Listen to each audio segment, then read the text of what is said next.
Ninth में ये सब कर लिया था। इसमें पूछा गया रिलेशन, इसको हम मान लेते हैं 2 और 2 को प्लस करके 4 आ रहा है।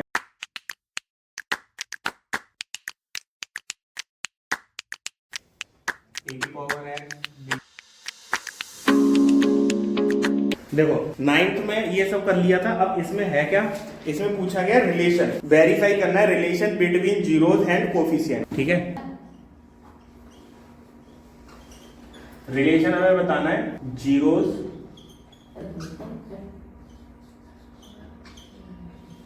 जीरो जो कोफिशिएंट आए उनमें हमें रिलेशन बताना है। तो इसको हम मान लेते हैं A x square plus B x plus C. अब यहाँ पे एस ले रखा है तो एस ही ले लेते हैं, एस एस। तो इसको कैसे सॉल्व कर देते, 4 मल्टीप्लाई 1, इनके फैक्टर करके हमें लेके आना है कि प्लस करके भी 4 ही आना चाहिए। तो 2 और 2 हो जाएंगे, 2 और 2 को प्लस करके 4 आ रहा है, मल्टीप्लाई करके भी 4 आ रहा है।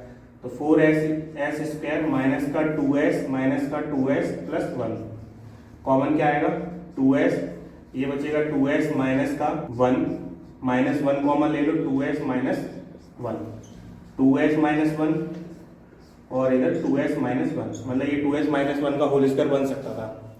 ठीक है, तो यहाँ से अगर इसकी s की वैल्यू निकाली जाए तो कितनी आएगी 1/2, और यहाँ से निकाली जाए 2s minus 1 equal to 0, 2s equal to 1, s equal to 1/2।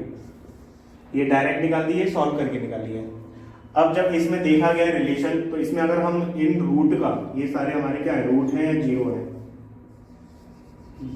Zeros का सम करें, सम ऑफ जीरोस सम करेंगे, यहाँ से कितना आएगा 1/2 और यहाँ से 1/2, कितना हो गया 2/2 इक्वल टू 1। ठीक है, और अगर यहाँ से प्रोडक्ट निकाला जाए तो प्रोडक्ट ऑफ जीरोस, प्रोडक्ट में क्या लिखोगे 1/2 मल्टीप्लाई 1/2 तो 1/4। ये चीज हमने मतलब जिस साइंटिस्ट ने निकाली होगी वो ऐसे निकाल के रख ली कि इनमें कुछ और चीज बना के देखें। जैसे एक क्वेश्चन बन गया, उल्टा सा देने की कोशिश करो, तो ऐसे इन्होंने सोचा कि हमने प्लस कर लिया, मल्टीप्लाई कर लिया, ये कुछ बन रहा है क्या इसमें से। तो ये देखो ये चीज है, रूट जब इसके निकल आएंगे तो ये वाली 1 कहाँ से निकल के आ रही है, तो यहाँ से इन्होंने देखा कि अगर ये प्लस का 1 दिख रहा है तो यहाँ पे ने लिया था minus coefficient of x upon में कोफिशिएंट ऑफ x स्क्वायर। तो ये वाली चीज वेरीफाई करनी है कि जो सम है वो 1 ही देगी ये वाली चीज या नहीं देगी। तो कोफिशिएंट ऑफ x कितना है माइनस का 4, माइनस का 4 अपॉन में कितना आएगा, a है तुम्हारा 4, तो माइनस माइनस प्लस हो गया, 4 से 4 कटेगा तो 1 ही आएगा। तो हम यहाँ से करके देख रहे हैं तब भी 1 आ रहा है, और इस हिसाब से करके देख रहे हैं तब भी आ रहा है। मतलब ये वाली जो चीज लानी थी वो हमने एक अपनी तरफ से नया फॉर्मूला बना लिया कि डायरेक्ट भी कर सकते हैं, रूट निकालने की जरूरत नहीं पड़ेगी। तो वो वाली चीज समझ रहे हैं। अब जो ये प्रोडक्ट था वो कैसे निकला होगा, इसमें बताया था कांस्टेंट अपॉन में coefficient of x square. Constant कितना है यहाँ पे 1 और ये है 4, तो 1/4 ही यहाँ से आ गया।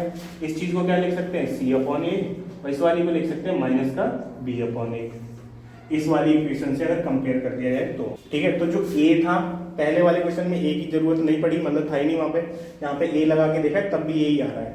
तो पहली वाली एक्सरसाइज यही वेरीफाई करवाएगा कि इसको वेरीफाई करो कि जो रूट है और जो हमारे कोफिशिएंट है उनमें रिलेशन सही बैठ रहा है या नहीं बैठ रहा है, इतना करवाएगा बस।